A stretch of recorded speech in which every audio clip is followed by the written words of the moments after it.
though Teyana Taylor deserved a little bit better in 2018 with her release in the Wyoming Sessions era that Kanye was doing. You remember it, the 5 albums in 5 weeks. But Teyana didn't really get that much of a warm reception with her album, even though I thought it was pretty good for what it was. It was fine R&B, some good tunes on there. But it was mostly the tweets that she sent out not long after the album came out, saying that it was released in a bit of a weird way. She was told some songs were going to be there and then they weren't there.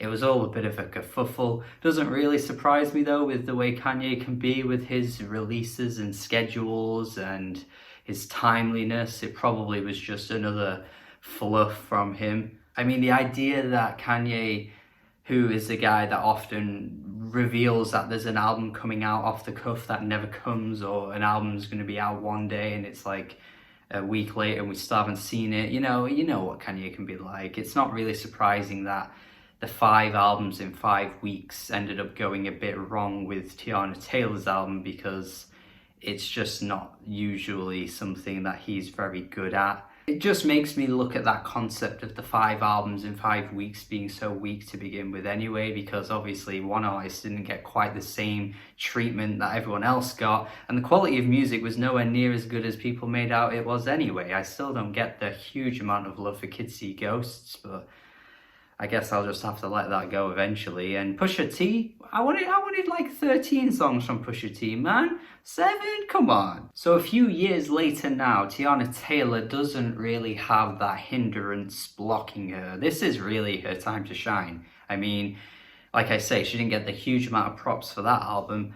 We're a few years down the line. This has got to be the one, right? This has got to be where she really, really hones in what she brings to R&B as a genre. She's got all the time in the world.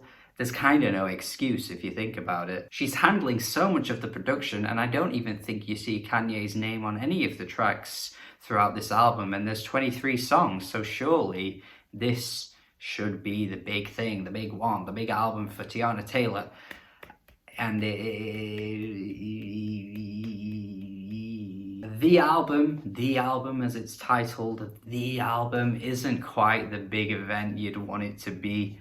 I don't know, man. This just represents a lot of issues I have with modern R&B music these days, to be honest. I just find the genre at large has become so homogenized. You obviously get the odd outliers every few years. There's always some artist that comes through and brings something to the table that just makes them stand out in a way that not many other R&B singers or artists bring to the table. You could definitely point at Janelle Monáe and say that. You could point at Anderson .Paak. You could point at some more artists in the neo-soul genre that are bringing more to the table than a lot of the mainstream R&B artists, without doubt, like Seba Kapstad.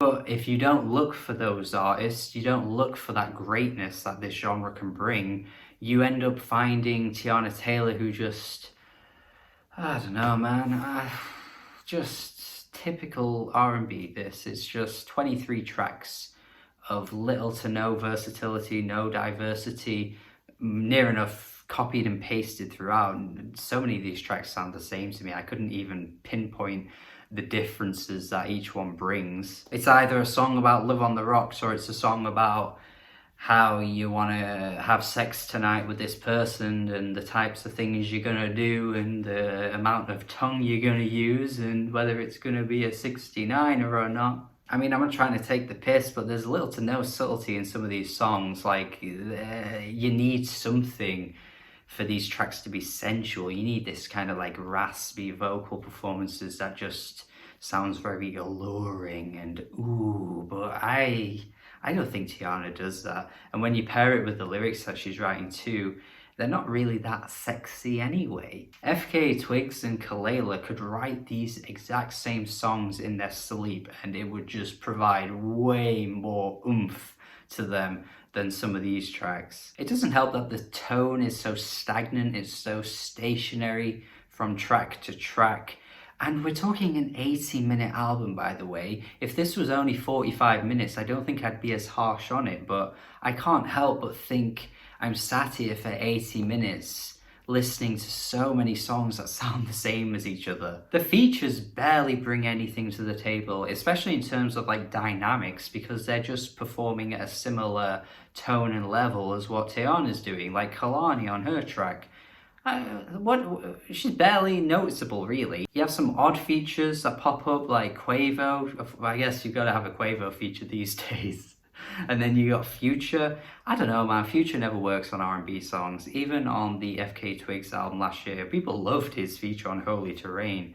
But for me, I don't think he fit at all. And once again, on this album, in fact, I'd even say he fits even less. So I don't know, I just don't think this is his bag at all. He's got a style that he's good at, and he's made some great songs, great albums, but whenever he tries to pair up with an artist like this, it never really works. It's frustrating because I definitely saw something in her before, and now I'm just wondering who she really is. There's no distinctness, there's nothing really standing out about her. It just reminds me of any other R&B album you'd lay your ears on in the year 2020, and it hasn't been like that for the past few years. You know, listening to this is really not that much different than putting on like a Daniel Caesar album, really. You get the odd braggadocious track as well, where she's flexing about her looks and what she can do with her body, which once again doesn't really feel anything new for this genre. There's that one line on one of the tracks where she's like, I can't settle down because I'm rich or something. It's like, just tell us how rich you are, why don't you? You have the song Bad, which of course has to be here. There's always got to be like some random reggae infused song on an R&B album these days. It's just so typical. Like, trust any like Canadian, American or British artist to just randomly throw in these tracks these days. I don't know, man. It never really works. The last thing I want on an album like this is a random reggae song, to be honest. Maybe I wouldn't mind so much if it was actually good, but let's be honest, I'm not looking to Teyana Taylor for a song like this, and I'm not looking to Drake for a song like this. Like, you know what I mean? I just don't really want this kind of stuff. It almost feels like she was trying to show a bit of versatility in the midst of the track list, because like I say, you're talking like 20 out of 23 songs here that sound identical, so maybe she just felt like there had to be something that threw in a bit of a change. With that being said though, towards the end of the track list, you end up getting some of the best songs here. It's weird that you have to wait all the way until the final few songs to finally get some pretty decent tracks. I mean, Made It, I think that's a good song. I think it's got a good beat to it. It's got a bit of a pulse. I feel like she's bringing a little bit in the way of a performance here. She's not trying to be sultry or smooth. She's just actually bringing out a bit more personality in her voice, and it works quite well. And then it closes out with a decent track as well. We got Love. It feels quite familiar. I don't know if I've heard her do this before or something. Maybe I watched like a live performance. I don't know, something about the track feels familiar. It may be sampled from something else, or again, I've just heard it before and I'm just forgetting or something. But you know, it's a decent track to end off. Doesn't really have the same tone as every other song, but that actually is probably a good thing since it's one of the better ones. It's not a bad album overall, really, but it's not a particularly enjoyable one. It's quite tiring actually, hearing all these songs just piled together. You could have chopped this down by so many minutes could have been shaved off this album, man. I don't know, maybe she just wanted to pile out loads of songs for, you know, music listeners to just pick and choose ones to put in their playlist or something. It's hard to tell. Or it's the fact that her last album was botched, and maybe some of these tracks were meant to be on there. I actually don't know, because there are so many here. And she did say that the last album wasn't released in the way that she wanted it to be. It could be a multitude of reasons as to why this is as long as it is. But all I'm here to say is that it just doesn't need to be this long. I'm going to go 5 out of 10. Not really big on this. And yeah, just a bit of a shame, really. I thought the last 2018 album was solid overall, but it is what it is. Let me know your thoughts in the comments. You might like this more than me. Have a good day. Subscribe to the channel if you haven't already. Thank you for watching, and goodbye.